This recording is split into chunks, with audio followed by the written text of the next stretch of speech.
Mesdames et messieurs, c'est une information qui vient de nous tomber dessus. Et ça fait l'effet d'une bombe nucléaire. Nagasaki ou Hiroshima. Oui.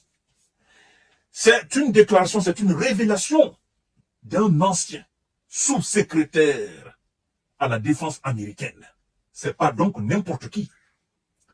Tous les médias occidentaux et la plupart des médias du monde qui suivent de près la situation ukrainienne, tous sont au même niveau d'information par rapport à cette déclaration de cet ancien haut responsable américain. C'est pas n'importe qui, mesdames et messieurs. Il s'appelle Stéphane Briand.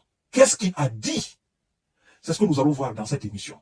Ça concerne directement la France. Ça concerne directement l'armée française, mesdames et messieurs.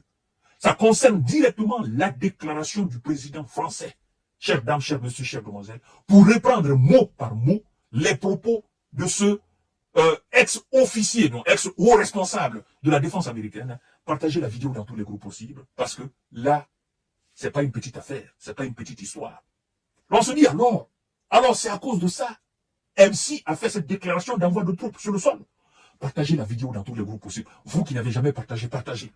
Quel média relève cette information, mesdames et messieurs? Il s'agit de Asia Time. Oui, les troupes françaises présentes dans le Donbass. Ça veut dire quoi? Ça veut dire qu'il y a déjà des soldats français dans le Donbass. Et nous entrons directement dans les tréfonds de n'est-ce pas, de cette information très très chaude. Dans une tribune diffusée par Asia Times, Stéphane Briand, ancien sous-secrétaire adjoint à la défense américaine, révèle que des soldats français ont été déployés à Slaviansk en soutien à la 54e brigade mécanisée ukrainienne. Des soldats français ont été déployés à Slaviansk en soutien de la 54e brigade mécanisée ukrainienne. Il précise et il va plus loin. Partagez la vidéo dans tous les groupes possibles. Le monde doit être au même niveau d'information. Partagez cette vidéo dans tous les groupes possibles, mesdames et messieurs. Dans une tribune diffusée par Asia Time, Stéphane Briand, ancien sous-secrétaire adjoint à la défense américaine, révèle que des soldats français ont été déployés à Slaviansk en soutien à la 54e brigade mécanisée ukrainienne. Il s'agit des soldats français issus du 3e régiment d'infanterie, l'un des principaux composants de la Légion étrangère. Note Stéphane Briand. Il donne la précision exacte. C'est pas moi qui fais cette révélation. Non. C'est pas moi qui ai inventé. Non. Je reprends les informations d'un ancien haut responsable de la défense américaine. Et tous les médias actuellement se sont emparés du sujet, mesdames et messieurs. Partagez la vidéo dans tous les groupes possibles. Je vous ai dit que je vais vous informer. Je suis à la quête des informations les bonnes.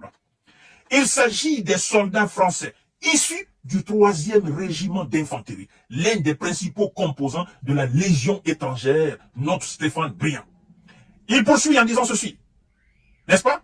Et de poursuivre que, pour le moment, une centaine d'hommes sur 1500 soldats de la Légion étrangère est sur place. Monsieur Stéphane dit quoi? Pour le moment, une centaine d'hommes sont sur place. Sur combien? Sur 1500 qui doivent dans les conditions être déployés sur le terrain. Est-ce que vous avez entendu? C'est le français qu'on utilise ici. Et de poursuivre que, pour le moment, une centaine d'hommes sur 1500 soldats de la Légion étrangère est sur place. Déployés dans une zone de combat intense, ces troupes sont censées aider les Ukrainiens à résister aux avancées russes dans le Donbass, indique l'ancien sous-secrétaire adjoint à la défense américaine.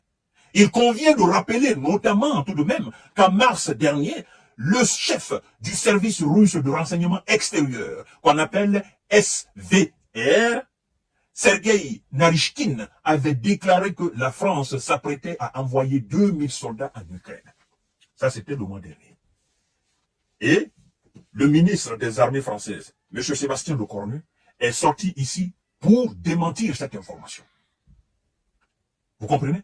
Les médias français, eux-mêmes, ils ont relayé ces informations. Mais cette fois-ci, c'est un haut responsable. Là, c'est pas des Russes. C'est un ancien haut responsable de la défense américaine qui fait cette révélation. Alors, mesdames et messieurs, l'affaire devient très, très sérieuse. Est-ce que le ministère de la Défense française va démentir l'information? Est-ce que le président français lui-même va démentir cette information? Est-ce que les officiels, n'est-ce pas, français vont démentir cette information? Ou est-ce que c'est une information réelle? Parce que, attention quand même, attention, Monsieur Emmanuel Macron a plusieurs fois dit rien n'est exclu, rien n'est exclu.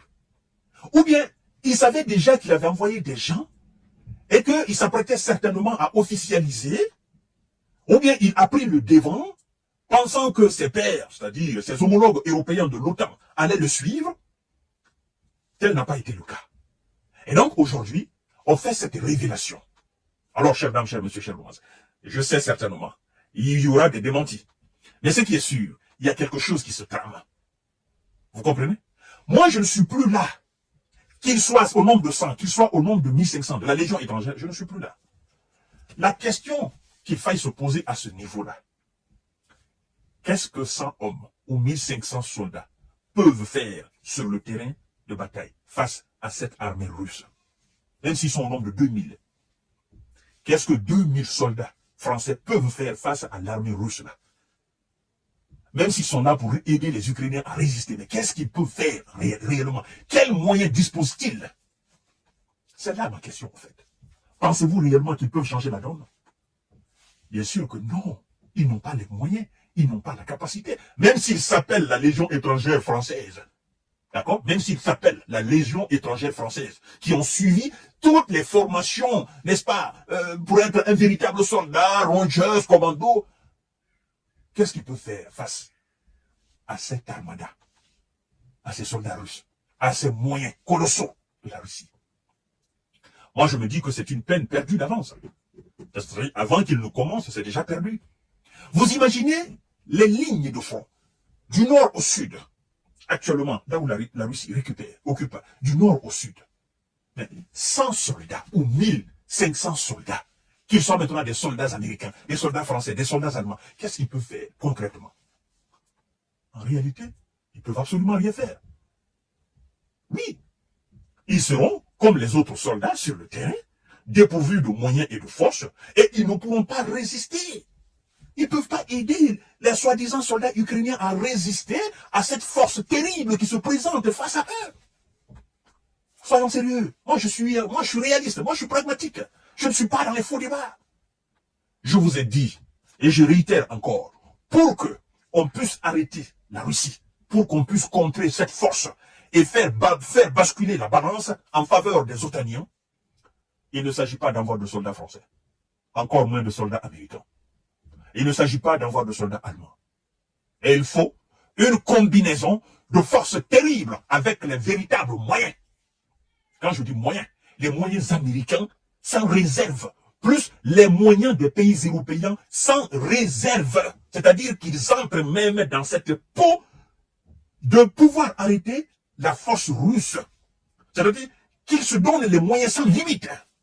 Sinon, envoyer quelques soldats de par-ci par-là, ça ne changera rien. C'est ce que j'ai dit à MC. MC, si vous voulez changer, si vous voulez avoir ce véritable rapport de force sur le terrain, 1000 hommes ne suffit pas, 2000 hommes ne suffit pas, 5000 hommes ne suffit pas, même 10 000 hommes ne suffit pas.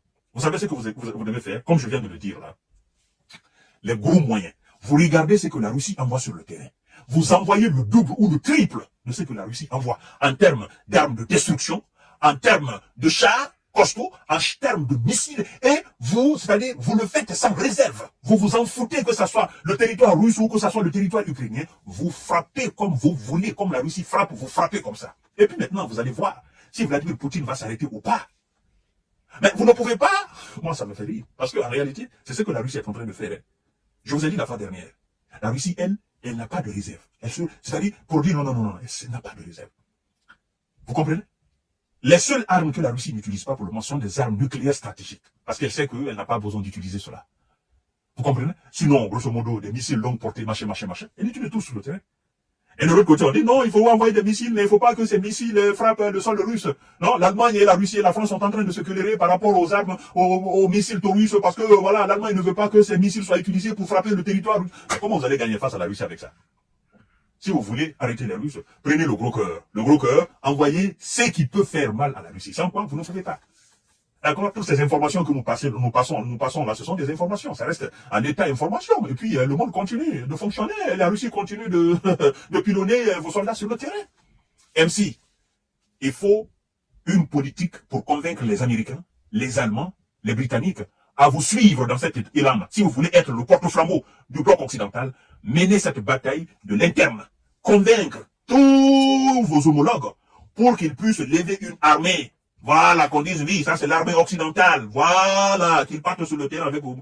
Sinon, légion étrangère, légion nationale, machin. Moi, je ne sabote pas, mais je ne vois pas, ça ne peut pas peser dans la balance face à cette armée russe. C'est petit au fait, c'est petit. Et même si vous allez gâter votre nom pour rien, rien. Vous allez vous humilier tout seul. Parce que on va les éliminer un à un, et puis on dira, bon, la France a envoyé des soldats, et puis ça s'est limité là, ils n'ont pas fait la différence. La Russie d'ailleurs continue de grimper, et puis voilà. Vous allez gâter votre nom pour rien. Hein, vos propres homologues dans votre propre bloc, ils sont en train de vous démentir, ils sont en train de vous combattre de gauche à droite. En face aussi, la Russie est en train de vous humilier, mais en réalité, quel est l'objectif recherché dans cet envoi des soldats français sur le terrain? Je ne vois pas l'objectif. Si au moins vos propres homologues, vos propres amis dans votre propre bloc vous suivaient et que vous étiez opposé à la Russie, là, on pouvait comprendre. Mais devant, on vous combat. Derrière, on vous soutient pas. Et vous voulez quoi? Vous seul, vous ne pouvez rien. Vous ne pesez rien face à la Russie. C'est ça, en fait. Chers dames, chers monsieur, chers demoiselles, à tout à l'heure pour notre série d'informations de décortiquage. Partagez la vidéo dans tous les groupes possibles. Monsieur Emmanuel Macron, arrêtez de vous humilier tout seul. D'accord? Et revenez dans l'esprit de l'OTAN, restez dans cet esprit-là. Vous n'êtes pas le Superman, n'est-ce pas, pour faire exploser la Russie tout seul. Vous n'avez pas les moyens, vous n'avez pas ce pays, parce que le peuple ne vous y tiendra jamais, n'est-ce pas, dans cet élan-là.